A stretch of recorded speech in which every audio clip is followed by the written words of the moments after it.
Supari from District 3360, Thailand. The topic Polio Plus was moderated yesterday by PDG Aziz Memon. The topic was about the meeting, the challenges of making world polio free by the end on 2018.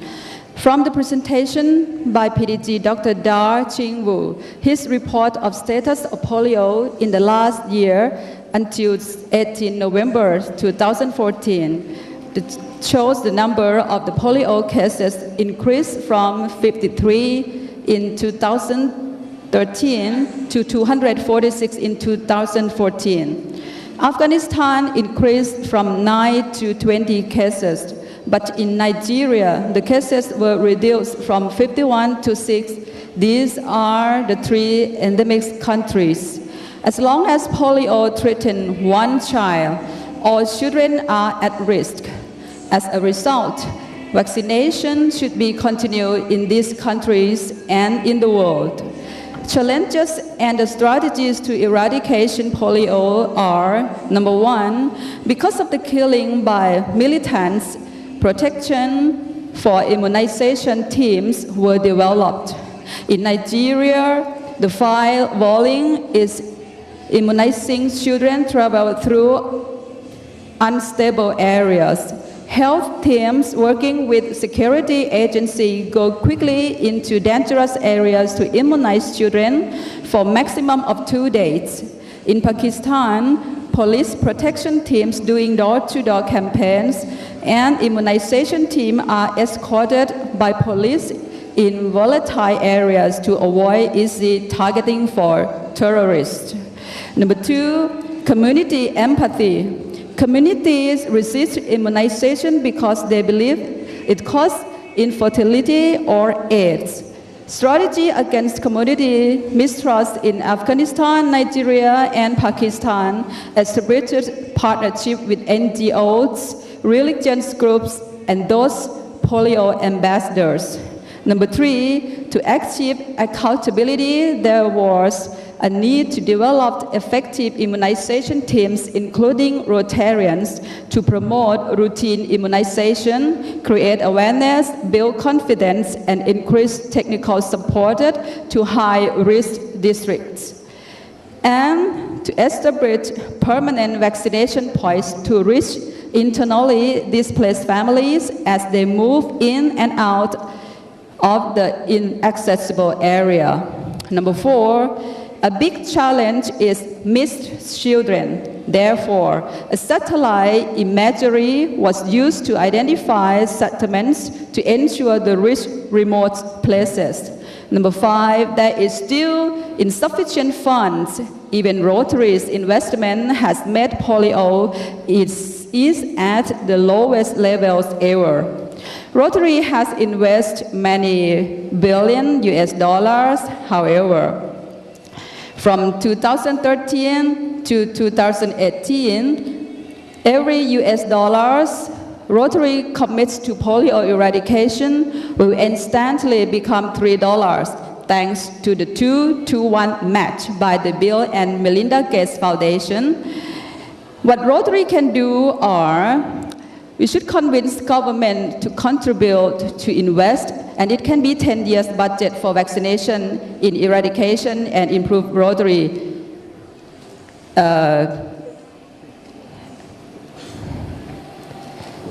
in the Rotary image in Muslim community as well. In the discussion, there were more than 300,000 children not vaccinated because of migration between countries. Support of governments and food supported by the Army are vital for the safety of the vaccination, who risk their life to communize these at-risk children. Anyway, the panelists state that it is vital to have continuing partnership with WHO, CDC, UNICEF, the media, NGOs in respective countries and Rotary International. Anyway, we also comment that in spite of government and partnership supported, education is still necessary to inform parents of infants and newborn babies in Afghanistan, Nigeria, and Pakistan. And even WHO declared that Southeast Asia is polio-free. However, we should not stop immunization until the world is polio-free. Thank you. Thank you. Thank you. You all understood her, but don't worry, because Kenneth and Stephen sitting down there, your scripts, please give it to them because it will be in the proceedings. Now, I would now like to invite PDG Rodolfo Balmeta, the best man, not from Philippines, but also Indonesia, please. Ladies and gentlemen, I have only 4 items. Number 1, project management. That there must be a proper requirement and also following the corporate governance. Meaning, number 1, transparency. Number 2, accountability, responsibility, independence, and fairness. All of this must be put in place. And then number 2, they discuss also the necessary items for the target of every club. But remember, all of these discussions on target setting, project management, governance is nothing. The governor and also the TRF director must be good marketing men because they need money. Otherwise, there will be no money for the district. So number 1, there must be grandstanding. They must identify out of 2,000 Rotarians who can afford to be arts club. So they must be a good marketing man by identifying these potential people who can contribute money to the TRF. Thank you very much.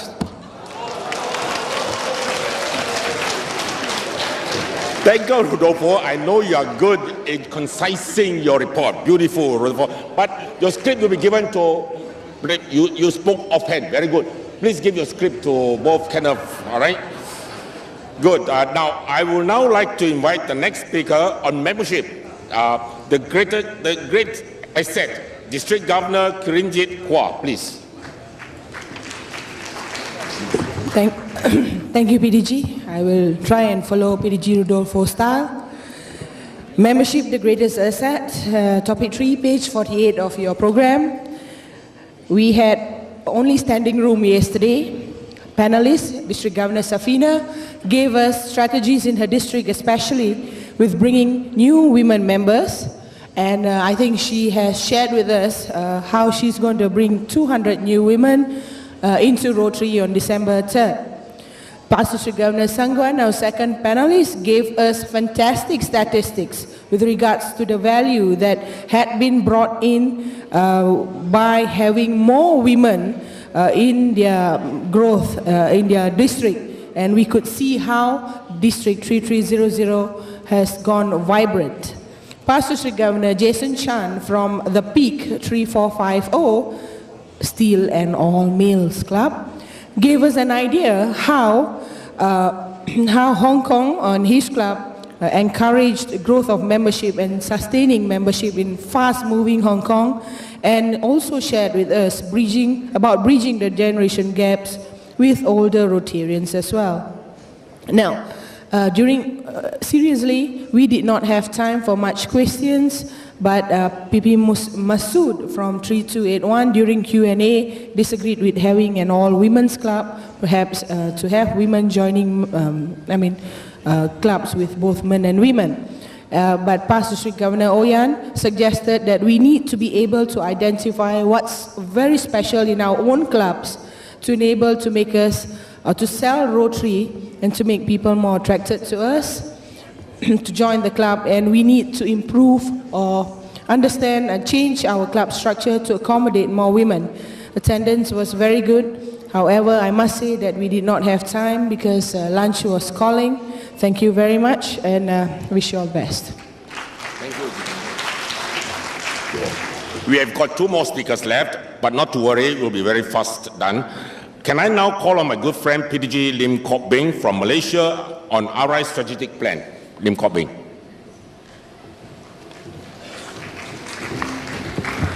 Good morning. I am KB Lim, not Dato Dr. Siva as in the program, because he's not here.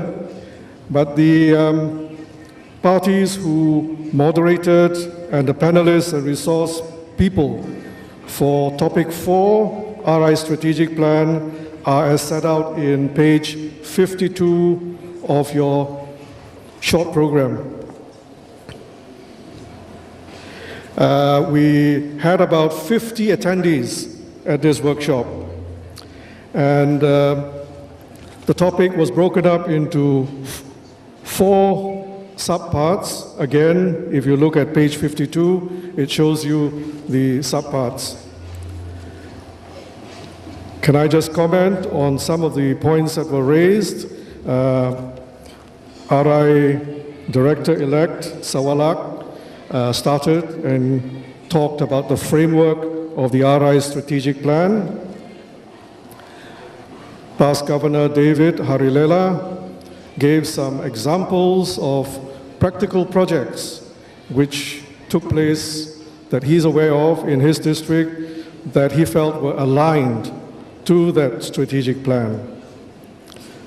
Past Governor Faiz encouraged attendees to share ideas which would motivate clubs to support the objectives and the goals of the strategic plan.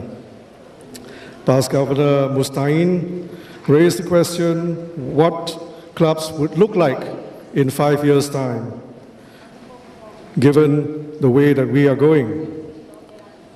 And he covered some examples that he was aware of in his district of how Rotary could introduce itself to potential Rotarians. He mentioned things like business luncheons. He mentioned things even like sponsoring of family planning clinics, which apparently they do in Indonesia. Past Governor Sansai gave an interesting insight. He said he's always had a difficulty getting members of his family to become Rotarians. In part, an answer to this was past Governor Al Purwa, who said that actually he was not the person who could ask his wife to join Rotary, although he did. Somebody else did. And having broken the ice, the rest of the family followed. Some other points raised by the attendees included